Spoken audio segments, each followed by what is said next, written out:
Pastor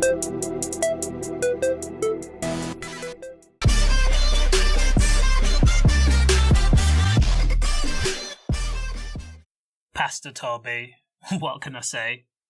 With the news that Pastor Tobi is moving into a new £6 million home, it makes sense to revisit SPACnation's code and conduct. Now, Pastor Tobi is known for being flamboyant, suave and dapper. But where is all that money coming from? How is he able to sustain that kind of lifestyle? How is a pastor who's supposed to speak in tongues, promoting God's word, living a life of luxury, so much so that he can casually traipse into a celebrity jewellers like A Jewellers and purchase a £100,000 ring? Now, if you're a man of God, why do you have to have all these luxury things, like cars like the Lamborghini truck or the G-Wagon? This pastor flaunts his unknown wealth right in the faces of at-risk young kids they bring off the streets. They encourage them to so-called put the knives down, but offer little services to help them do this.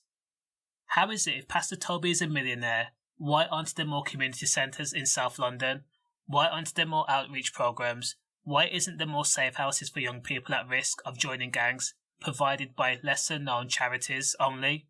Pastor Tobi is a smart man. All he's done is take a business model that was profitable in Africa and brought it over to the UK. He created SPACnation, the Salvation Proclaimers Anointed Church, and it's a South London-based evangelical Pentecostal Christian organisation that promotes quote-unquote first-class leaders. But my problem is, on one hand, you're telling people to put their weapons down, but then on the other hand, you're brainwashing these congregation members into taking out loans that they can't afford to pay back, and then you're telling them to hand over all that cash to the pastors because they need it and they're doing God's work. Even BBC Panorama investigated Pastor Tobi and his pastor mates for financially exploiting its members. He's even been quoted as saying it's not a big deal for members of the church to give at least £1,000 a month. He also said he needs to make £1 million monthly.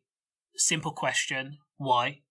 What Pastor Tobi is doing is no different than those American televangelists that tell their congregation they need a private jet in order to deliver God's work quicker. It's a sham. It's a con. Now, rather than being a man of God, Pastor Tobi is a celebrity. He craves the limelight and attention. It was so simple when he quote-unquote wrote a letter to try and help young Diz. But really, all he wanted to do was be in a documentary. He wants to be seen as a leader, and when really SPACnation is just a cult. If a man of God is telling its members to give, even sell your blood to donate money to a church that does little to none to help its members, then he's a crook, plain and simple. The guy is a criminal. He just wants to attach himself to other celebrities because it's the in thing to do, and Pastor Tobi is living a lifestyle his congregation can only dream of, and to be honest, it's thanks to all their donations. Stay safe.